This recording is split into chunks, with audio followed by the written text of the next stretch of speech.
অন্তর্বর্তীকালীন সরকারের রাষ্ট্র সংস্কার পরিকল্পনা সম্পর্কে জানতে চেয়েছে মার্কিন প্রতিনিধি দল।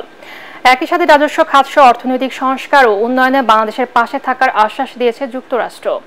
প্রধান উপদেষ্টা অধ্যাপক ডক্টর মোহাম্মদ ইউনূসের সঙ্গে ঢাকা সফররত যুক্তরাষ্ট্রের উচ্চ পর্যায়ের প্রতিনিধি দলের বৈঠক শেষে আনুষ্ঠানিক ব্রিফিংয়ে এসব তথ্য জানান পররাষ্ট্র সচিব জসিম উদ্দিন।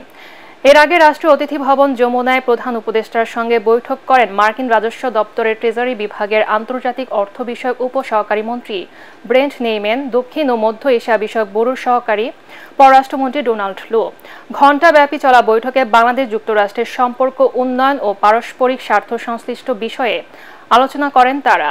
পরে বৈঠকের বিষয়ে ব্রিফিংয়ে পররাষ্ট্র সচিব জানান, মানবাধিকার ও রোহিঙ্গা ইস্যু নিয়েও তাদের মধ্যে আলোচনা হয়েছে।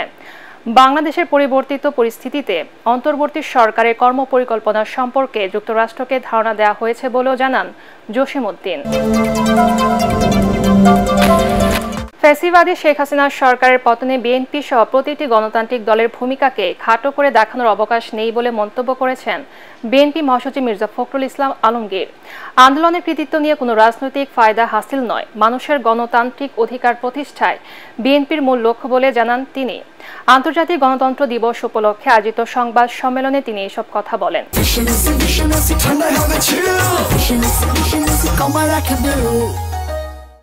ছাত্র জনতার উপর গুলিবর্ষণ ও হত্যার ঘটনায় রাজধানীর আদাবর থানায় করা মামলায় সাবেক জনপ্রশাসন মন্ত্রী ফরহাদ হোসেনের 5 দিনের রিমান্ডে নিয়েছে পুলিশ।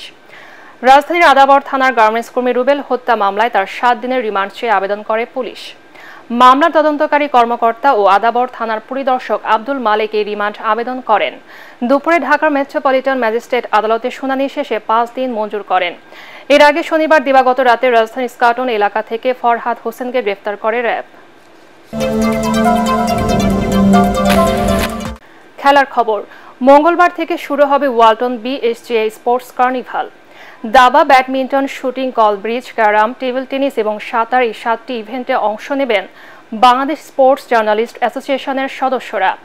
দুপুরে এ উপলক্ষে বাংলাদেশ অলিম্পিক অ্যাসোসিয়েশন ভবনে আয়োজিত এই সংবাদ সম্মেলনে উপস্থিত ছিলেন স্পন্সর প্রতিষ্ঠান ওয়ালটনের জ্যেষ্ঠ নির্বাহী পরিচালক ইকবাল বিন আনোয়ার ডন, টুর্নামেন্টের আহ্বায়ক রায়হান আল মুগনি এবং সদস্য সচিব